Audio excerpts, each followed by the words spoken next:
우리는 총 3채의 비과세를 각각 다 받을 수 있는 거네요. 이 전략은 정말 어쩔 수 없이 협의 이혼이 되신 분들 한해서만 드릴 수 있는 전략이기 때문에 그런 분들만 생각을 하시고 계시는 게 좀 좋으실 것 같고, 부동산 고민 문자로 자세하게 보내주시면 추첨을 통해서 여러분들에게 월수금 정확한 해답으로 찾아뵙도록 하겠습니다.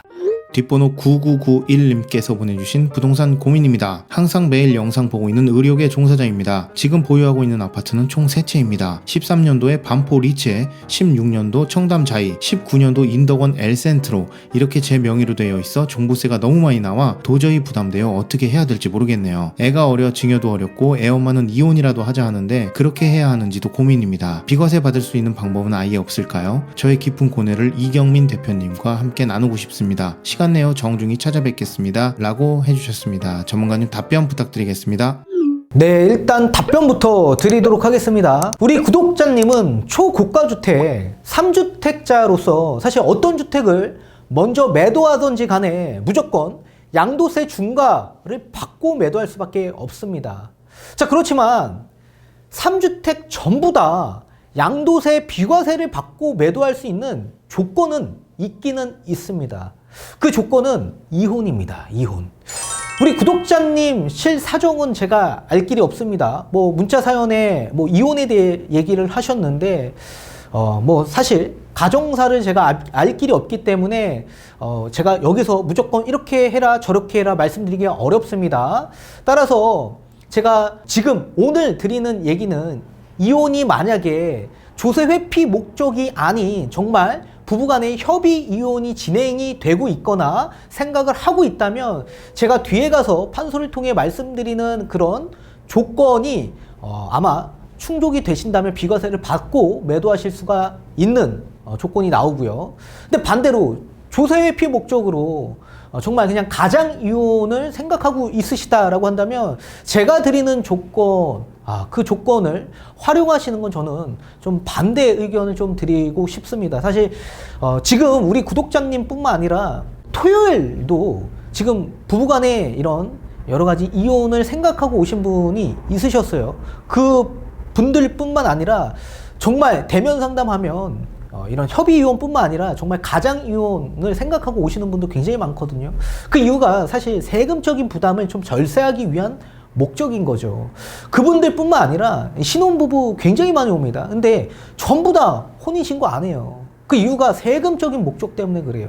그러니까 반드시 꼭 기억하셔야 되고, 만약에 정말 가장 이혼을 생각하고 있으시다면 다시 한번 방문하셔서 또 다른 전략을 좀 세워 드릴 테니까 그 전략, 투자 전략 다시 한번 세우셔서 그 계획대로 가시면 좋으실 것 같고, 오늘 제가 드리고자 하는 내용은 정말로 이런 협의 이혼으로 진행하고 있거나 아니면 진행 예정이 있으신 분들에게 좀 도움을 드리고자 뒤에 가서 그 내용을 토대로 해서 좀 말씀을 드리도록 하겠습니다. 우리 구독자님도 아마 이해가 가실 겁니다. 자, 일단 보도록 하겠습니다. 지금 우리 구독자님은 초고가 주택을 전부 다 들고 계십니다. 그래서 종부세 합산이 엄청 크게 나오시는 것 같습니다.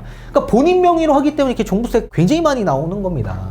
자, 지금 현재 청담 자이에 거주하고 계신다라고 하셨습니다. 강남 지역 일대 한강변 아파트 거의 유일하죠, 사실. 신축, 준신축에서는 가장 유일한 아파트이기도 하고요. 살기에 굉장히 좋죠. 지금 현재 30평대 기준에서 35, 거의 평당 1억 가는 아파트라고 보시면 좋을 것 같습니다. 한 채 더 보유하고 계신 아파트가 반포에 있는 반포 리츠 아파트입니다. 9호선 사평역 인근에 있고요.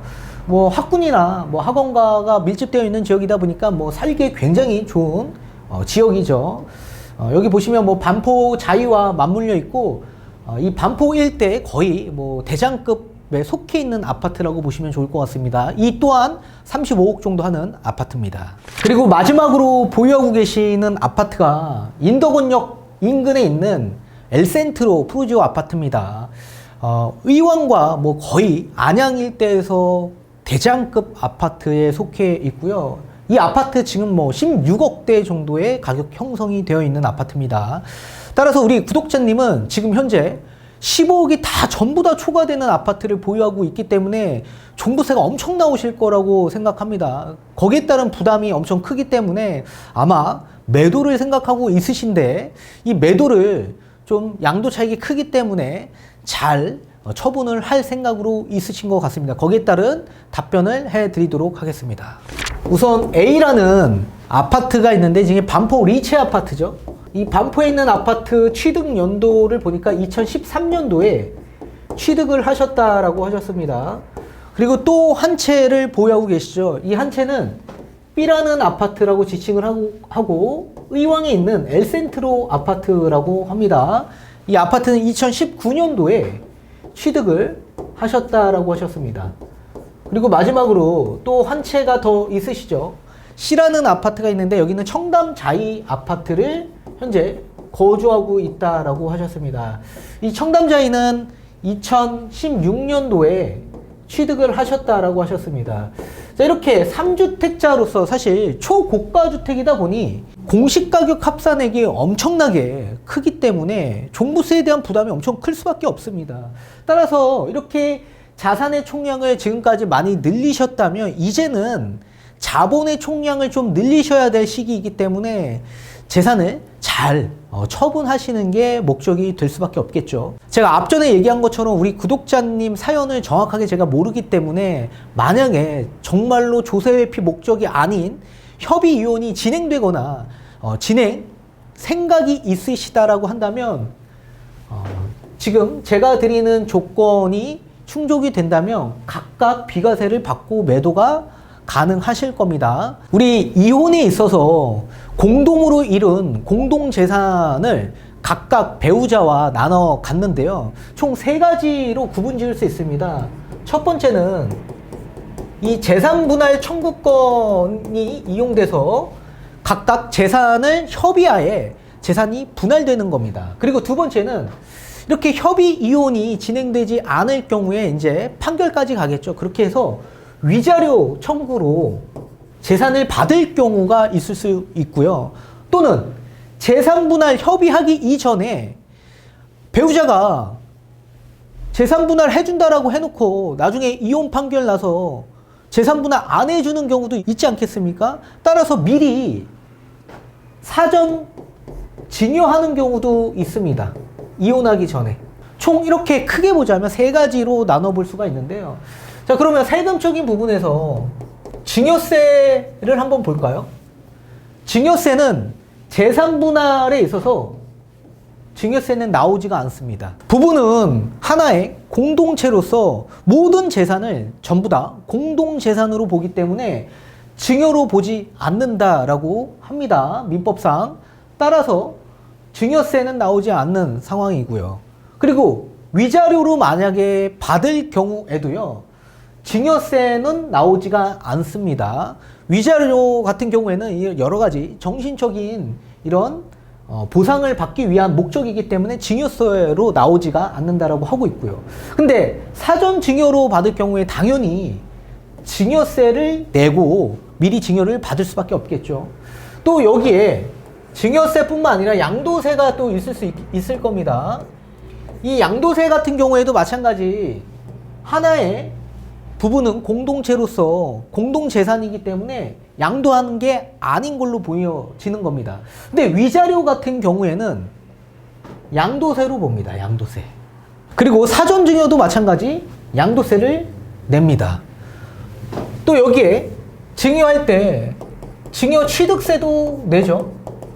이 증여 취득세 같은 경우에는 재산분할이나 뭐 위자료 이런 이혼에 대한 법정 특례 세율이 있습니다. 이게 1.5%예요. 근데 사전증여는 몇 프로죠? 12.4%죠. 12.4%.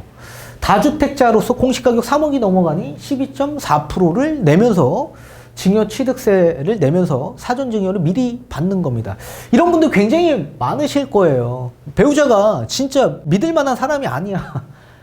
이혼해놓고 입 싹 닫는 분들이 계실 거 아닙니까? 그러니까 미리 증여 받는 겁니다, 미리. 그러니까 이런 분들이 계십니다. 이런 분들은 제일 사실 세금이 굉장히 많이 나오는 조건이고 위자료도 마찬가지. 현금이 있으시면 현금으로 위자료를 지불하면 되겠지만 보통 금융 재산이 없으신 분들 많지 않습니까? 보통은 전부 다 부동산으로 돈이 묶여 있기 때문에 이게 대물 변제가 가능합니다. 부동산으로.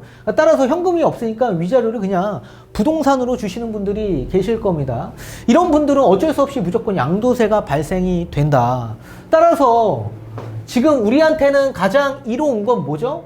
재산 분할이죠. 재산 분할. 자, 그럼 만약에 협의 이혼하는 과정에서 재산 분할로 협의가 됐다라고 가정한다면, 자, 한번 볼게요. 이거 전부 다 남편 명의입니다. 근데 이 중에 똘똘한 거 한 채는 당연히 배우자한테 재산 분할로 집을 넘겨야 되겠죠. 그렇다면 어떤 집을 넘겨볼까요? 이 청담에 있는 아파트를 아내분 명의로 넘겼다라고 가정할 경우에 이거 두 채 전부 다 남편 명의로 되어 있는 거죠. 자, 이런 상황에서 남편은 A와 B 아파트 딱 2주택자로 지금 보유가 되실 겁니다. 나중에. 자, 이런 상황에서 반포 일대 아파트 비규제 지역 일대에 구입한 겁니다. 그리고 의왕도 마찬가지 비규제 지역 일대에 구입한 겁니다. 따라서 2019년에 취득하셨기 때문에 3년 이내에만 매도하면 반포에 있는 아파트 비과세가 가능하죠. 자, 그러면 3년 이내에 A주택을 매도할 경우에 비과세가 가능하다. 그리고 A주택은 처분하시고 B라는 의왕에 있는 엘센트로 아파트 한 채를 또 보유하고 있는 거죠. 이런 상황에서 또 혹여나 시간이 많이 지났는데 뭐 자녀랑 뭐 이런 것 때문에 왔다 갔다 하다가 다시 재결합하실 수도 있는 거 아닙니까? 그럼 뒷일은 모르는 거 아닙니까? 그죠? 만약에 그럼 반포에 있는 아파트는 처분한 거죠. 그럼 B와 아내가 다시 재결합하면 C가 돼서 2주택자가 되는 거죠. 재결합. 근데 이 재결합하는 데 있어서 당연히 또 한 번 혼인신고가 들어갈 겁니다. 혼인신고가 들어가면 또 어떻게 되죠? 혼인합가일로부터 5년 이내에만 2주택 중에 아무 주택이나 먼저 매도하는 주택은 비과세를 받고 매도가 가능하겠죠. 비규제 지역일 때 취득한 거기 때문에 뭐 비과세 요건은 충족이 되어 있는 거기 때문에 이 중에 당연히 의왕 아파트를 뭘로 매도해요? 혼인합가로 매도할 경우 뭐 받을 수 있죠? 비과세 받을 수 있다. 그러면 우리는 C라는 아내분 명의로 되어 있는 청담자이 아파트 한 채만 남아 있는 겁니다. 그러면 이 C라는 청담자이 아파트는 뭘로 받을 수 있나요?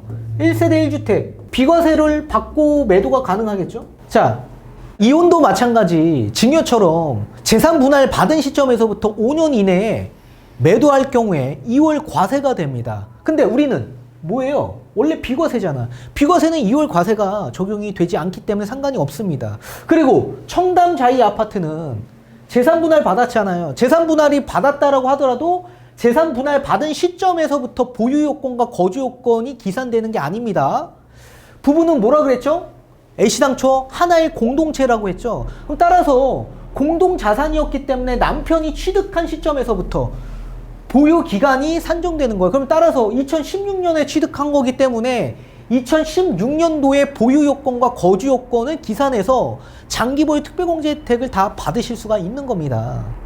그럼 따라서 우리는 총 3채의 비과세를 각각 다 받을 수 있는 거네요. 이런 요건이 있다라는 얘기입니다. 근데 이 요건이 뭐 충족되시는 분들도 분명히 있을 수 있겠지만 뭐 이거를 우리가 정말 이런 조세 회피 목적으로 이걸 활용하는 거는 정말 위험한 일이다. 그렇게 말씀을 드리고 싶습니다. 이 법에서는 여러 조세 포탈 목적이 있다라고 판단될 경우에는 이와 같은 인정을 해주지 않는다라고 이미 기재가 되어 있습니다. 그러니까 따라서 조세 회피 목적으로 이런 방안을 세우시면 안 되시겠죠. 이 법률상 이혼한 부부가 주소지를 같이 두거나 아니면 생계를 같이 할 경우, 그럴 경우는 당연히 회피 목적으로 가장 이혼한 거라고 판단될 수밖에 없겠죠. 그러니까 반드시 여러분들 이렇게 이 전략은 정말 어쩔 수 없이 협의 이혼이 되신 분들 한해서만 드릴 수 있는 전략이기 때문에 그런 분들만 생각을 하시고 계시는 게 좀 좋으실 것 같고, 아직 정말 가장 이혼을 두고 생각하신다라고 한다면 다시 한번 재상담 받으셔서 또 다른 전략을 세우시는 게 좋으실 것 같다는 의견을 좀 드리고 싶습니다.